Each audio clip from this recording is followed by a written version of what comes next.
Hello అండి, అందరికీ నమస్తే. Welcome back to our channel Sai stocks 29. మునక్కాయలో పాలు వేసి ఎలా కర్రీ చేయాలో మనం ఈ వీడియోలో చూద్దాం. కర్రీ కోసం మునక్కాయలు, ఉల్లిపాయలు, టమాటాలు కట్ చేసి పక్కన పెట్టుకోవాలి. కర్రీ చేయడానికి స్టవ్ ఆన్ చేసి గిన్నె పెట్టుకొని ఆయిల్ వేసుకోవాలి. ఆయిల్ హీట్ ఎక్కాక అందులో తాలింపు గింజలు, కరివేపాకు వేసుకోవాలి. అవి వేగాక అందులో ఉల్లిపాయలు, టమోటాలు వేసుకొని మగ్గనివ్వాలి. అందులోనే 1/2 టీ స్పూన్ పసుపు వేసుకోవాలి. అలానే టేస్ట్కి తగ్గట్టు ఉప్పు కూడా వేసుకోవాలి. ఉప్పు, పసుపు వేసాక ఒకసారి కలిపేసి మూత పెట్టుకొని మీడియం ఫ్లేమ్లో పెట్టుకొని మగ్గనిచ్చుకోవాలి.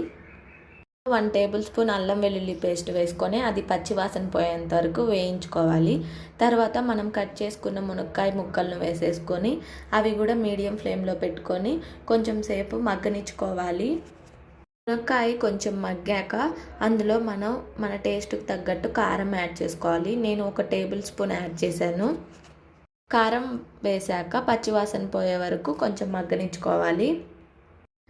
పచ్చివాసన పోయి మగ్గాక అందులో మనం వాటర్కి బదులు పాలు యాడ్ చేసుకోవాలి. నార్మల్గా మనం వాటర్ యాడ్ చేసుకుంటాం కదా, అదే ప్లేస్లో మనం పాలు యాడ్ చేసుకొని చేసుకోవచ్చు. పాలు అయితే చాలా టేస్టీగా ఉంటుంది. కర్రీ కూడా నచ్చితే మీరు కూడా ఒకసారి ట్రై చేయండి. ఫ్లేమ్లో పెట్టుకొని మనం మునక్కాయ ముక్క మగ్గేంత వరకు ఉడికించుకోవడమే. కర్రీ ఉడికి నూనె పైకి తేలాక మనం లాస్ట్లో కొత్తిమీర ఉంటే కొత్తిమీర చల్లి వేసుకోవడమే. అంతే అండి, చాలా సింపుల్ అండ్ టేస్టీ పాలతో చేసిన మునక్కాయ కర్రీ రెడీ.